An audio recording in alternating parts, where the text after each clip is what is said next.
Hello students, तो चलिए आज के वीडियो क्लास को हम स्टार्ट करते हैं। आज इस क्लास में क्लास 12 की केमिस्ट्री सब्जेक्ट को हम लोग पढ़ेंगे।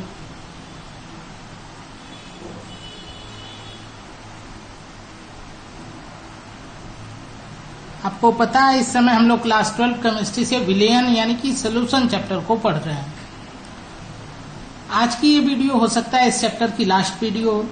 इसके पहले की सारे टॉपिक्स आपको लिंक में शेयर कर दिया गया है। यदि आप किसी भी वीडियो को नहीं देखे हों तो आप चैनल को विजिट करके या फिर व्हाट्सएप ग्रुप में चैट करके या फिर लिंक से आप उसको देख लीजिए। और उम्मीद है आप इस पूरे चैप्टर का नोट्स भी बना चुके होंगे। जो न्यूमेरिकल प्रॉब्लम्स थे वो मैं इस चैप्टर के पूरा हो जाने के बाद आपको सीरियल वाइज एक एक करके लगवाता रहूंगा, साथ साथ अगला चैप्टर भी पढ़ाता रहूंगा। विलयन चैप्टर में इस समय हम लोग बात कर रहे थे अणुसंख्यक गुणधर्म पर। देखिए यहाँ पे हेडिंग लगा लेते हैं, अणुसंख्यक गुणधर्म।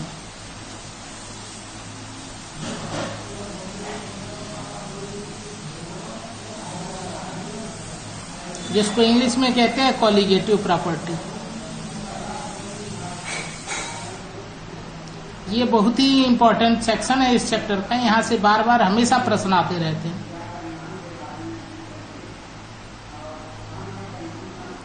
और कॉलिगेटिव प्रॉपर्टीज के बारे में मैंने बताया था कि कॉलिगेटिव प्रॉपर्टी 4 होती है और इन चारों के नाम भी आपको याद हो गए होंगे क्योंकि ये चारों आप पढ़ चुके हैं।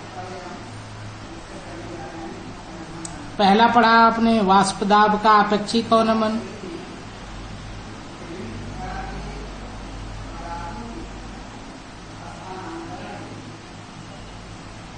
वाष्प दाब का अपेक्षिक अवनमन।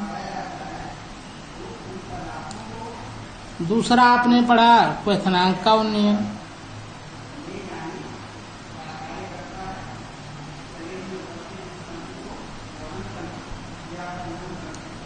फिर तीसरा आपने पढ़ा हिमांक का अवनमन।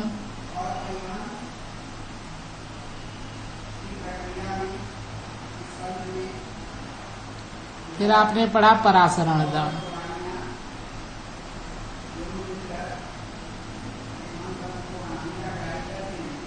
ठीक है, ये चारों लगभग आप पढ़ चुके हैं, लेकिन आज हम थोड़ी सी चर्चा करेंगे ऑस्मोटिक प्रेशर पर। परासरण दाब को अंग्रेजी में कहते हैं ऑस्मोटिक प्रेशर।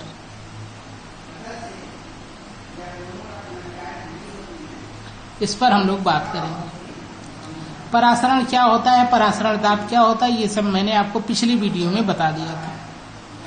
तो हम लोगों ने बात किया था पिछली वीडियो में कि परासरण दाब पे कुछ प्रायोगिक अध्ययन किए गए, यानी अनेक प्रायोगिक अध्ययन किए गए जिससे कि कुछ निष्कर्ष निकाले गए।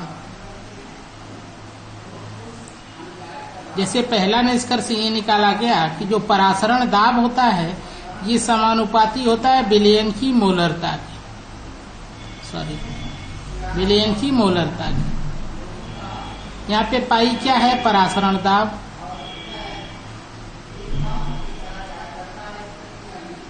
और एम क्या है, विलयन की मोलरता। आप इसको लैंग्वेज में भी लिख सकते हैं। आप लिखेंगे परासरण दाब विलयन की मोलरता के समानुपाती होता है। दूसरा निष्कर्ष हमने आपको बताया था कि परासरण दाब समानुपाती होता है ताप के। यहाँ पे पाई परासरण दाब और टी यहाँ पर है ताप, केल्विन में।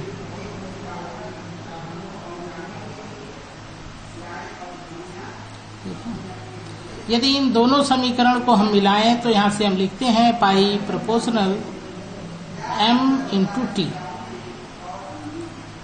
यदि इस समीकरण में ये प्रोपोर्शनल साइन को हटाकर हम इक्वल साइन लगाएं तो हम लिखते हैं पाई बराबर आर एम टी। यहाँ पर r क्या है, तो r एक नियतांक है जिसको हम कहते हैं विलयन स्थिरांक।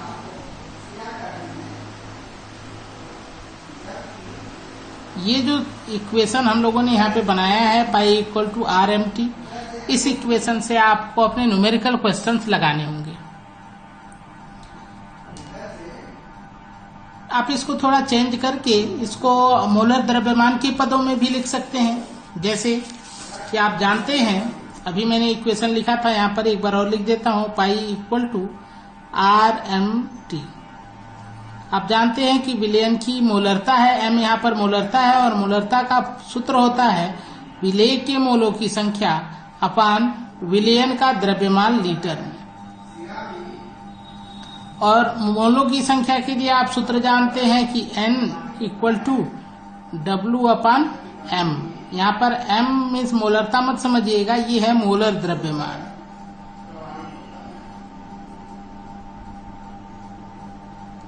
और W है पदार्थ का द्रव्यमान ग्राम में। तो यहां से हम करके इससे मोलर द्रव्यमान वाले क्वेश्चन को भी लगाएंगे। आप इसके अनुसार इक्वेशन को चेंज कर सकते हैं। आप लिख सकते हैं पाई इक्वल टू M के स्थान पर आप लिख सकते हैं N अपान V RT। थोड़ा सा और चेंज करेंगे तो N के स्थान पर आप रख देंगे W अपान M, तो मिलेगा आपको pi equal to W upon M upon V RT, और V M के साथ मल्टीप्लाई हो जाएगा और आपको मिलेगा pi equal to W upon MV RT। तो यहाँ से आप मोलर द्रव्यमान वाले क्वेश्चन को भी लगा सकते हैं। यहाँ पे W क्या है, तो W है द्रव्यमान, पदार्थ का द्रव्यमान ग्राम में। यहाँ पे M क्या है, पदार्थ का मोलर द्रव्यमान।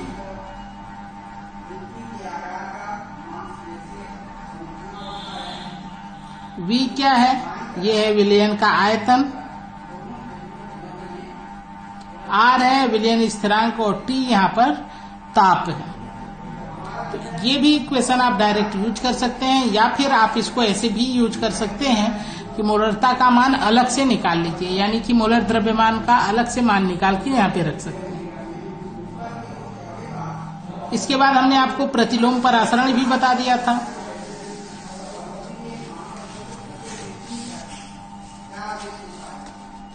अब देखिए, अब एक टॉपिक यहां से हमको बची है, समपरासरी विलयन।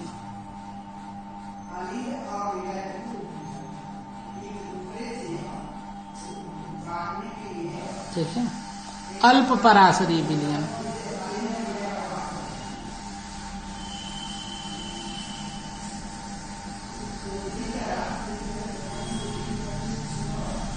और अति परासरी विलयन।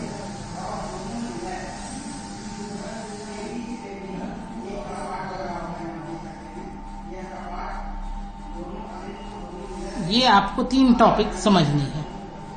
तो सबसे पहले यहाँ पे हम समझेंगे समपरासरी विलयन।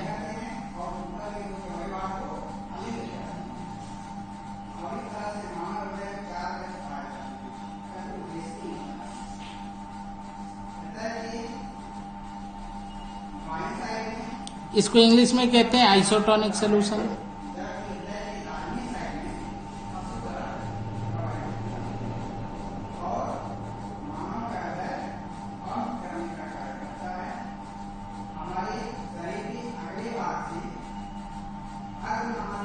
तो सबसे पहले इसको मैं आपको बताता हूं क्या होता है, फिर उसको समझाऊंगा आपको। तो मान लीजिए यहाँ पर हमने एक पात्र लिया, ठीक है, और इस पात्र के बीच में हमने अर्धपारगम्य झिल्ली की एक दीवार बना दी, और एक तरफ हमने एक विलयन रखा और दूसरी तरफ भी हमने एक विलयन रखा। इधर के का जो विलयन है इसकी सांद्रता कम है, इधर कम सांद्रता का विलयन रखा, और इधर हमने रखा अधिक सांद्रता वाला विलयन।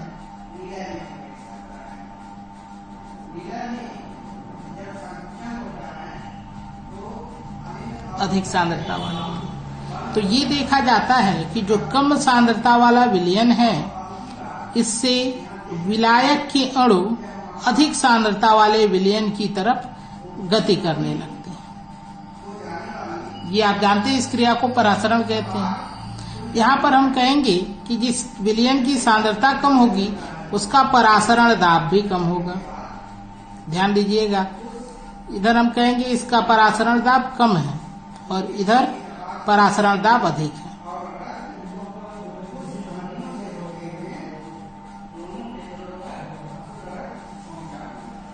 तो अब हम कह सकते हैं कि कम परासरण दाब से अधिक परासरण दाब की तरफ प्रवाहित होने लगते हैं।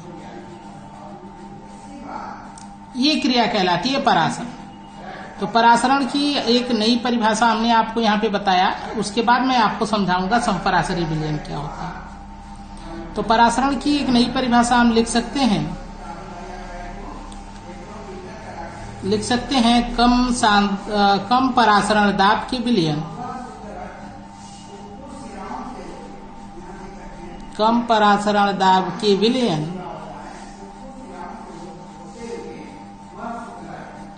तथा अधिक परासरण दाब के विलयन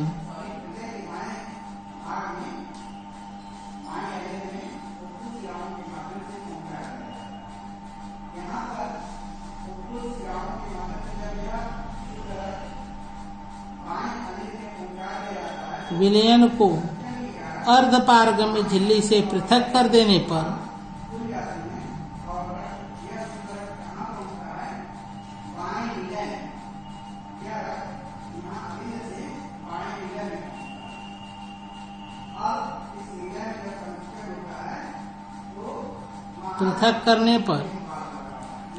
विलायक के अणु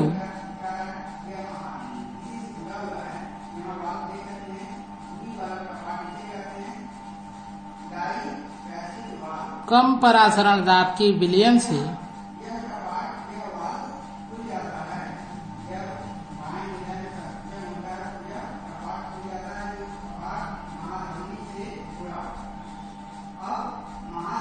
अधिक परासरण दाब के विलयन में प्रवाह करने लगते हैं।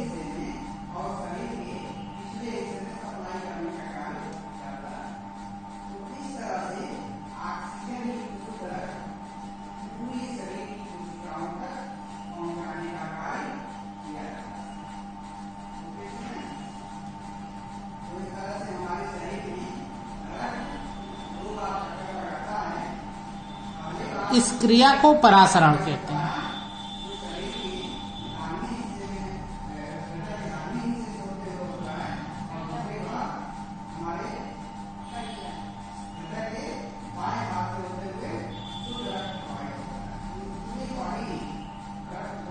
इस क्रिया को परासरण कहते हैं।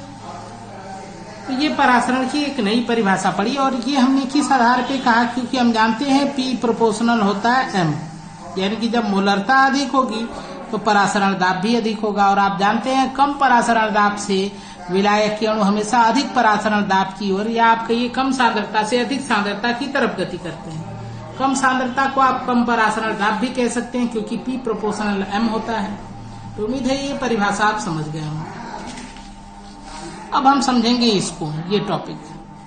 तो यदि मान लीजिए कि ये दोनों तरफ के जो विलयन है इनके परासरण दाब बराबर होते, अर्थात सांद्रता भी बराबर होती, तो ऐसे हम बात करें परासरण दाब की कि इधर वाले सेक्शन ए का परासरण दाब सेक्शन बी के परासरण दाब के बराबर है, तो ऐसे विलयन को कहेंगे समपरासरी विलयन। देखिए यहाँ पे सम मीन्स समान और परासरी मीन्स परासरण दाब। तो समपरासरी विलयन मीन्स दो ऐसे विलयन जिनके परासरण दाब समान होते हैं। ठीक है, तो समपरासरी विलयन की परिभाषा क्या हो जाएगी, मैं यहाँ पे लिख देता हूं। ठीक है, वे विलयन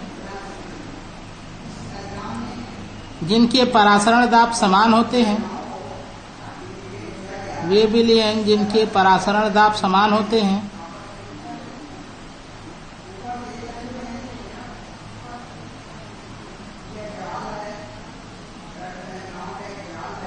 समान हो, समपरासरी विलयन कहते हैं। और दूसरी बात, यहाँ पे एक और भी पॉइंट आप नोट करेंगे, समपरासरी विलयन को अर्धपारगम्य झिल्ली से पृथक करने पर विलायक अणुओं का नेट जो मूवमेंट होता है यानी कि कुल प्रवाह शून्य होता है। समपरासरी विलयन को या विलयनों को अर्धपारगम्य झिल्ली से पृथक करने पर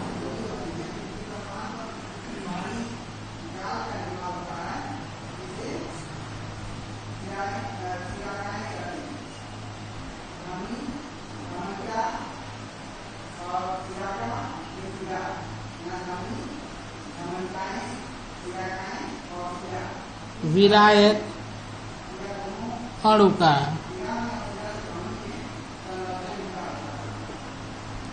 कुल प्रवाह शून्य होता है।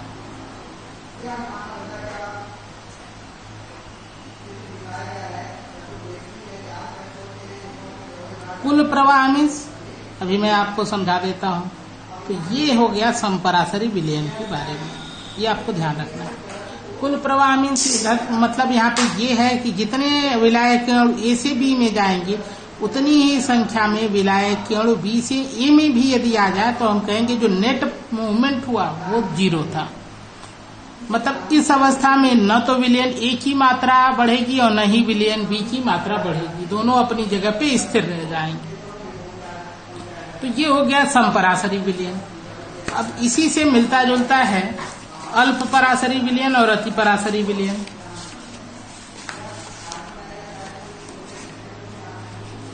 तो देखिए यहाँ पे मैं आपको दोनों को एक साथ बताऊंगा, अल्प पराशरी विलयन और अति पराशरी विलयन।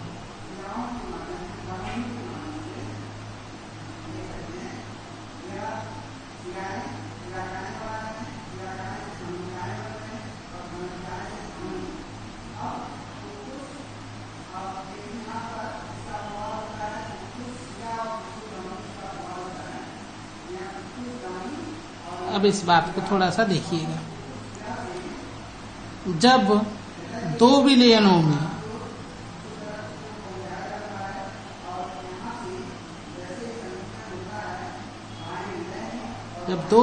में से एक का परासरण दाब अधिक हो, एक का परासरण दाब कम हो। पहले हमने अल्प लिखा इसलिए कम वाले को, एक का परासरण दाब कम हो तथा दूसरे का परासरण दाब अधिक हो, दूसरे का परासरण दाब अधिक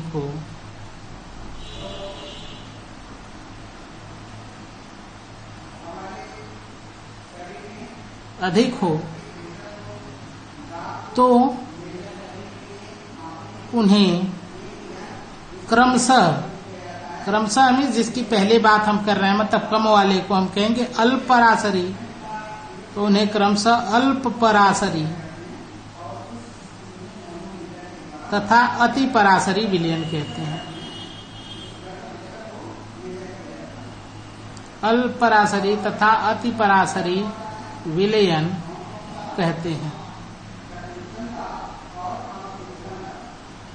ये देखिए ये हो गया। आप ऐसे नाम से भी देख रहे हैं, अल्प मीन्स होता है कम और पराशरी मीन्स परासरण दाब, यानी कि ऐसे विलयन होंगे जिसमें एक का परासरण दाब कम होगा, और अति मीन्स होता है अधिक और पराशरी मीन्स परासरण दाब यानी दूसरे विलयन का परासरण दाब अधिक होगा। अब यदि ऐसे दो विलयनों को हम एक अर्धपारगम्य झिल्ली से पृथक करें जिसमें से एक हो अल्प पराशरी और एक हो अति पराशरी, तो देखिए इधर है अल्प पराशरी और इधर है अति पराशरी।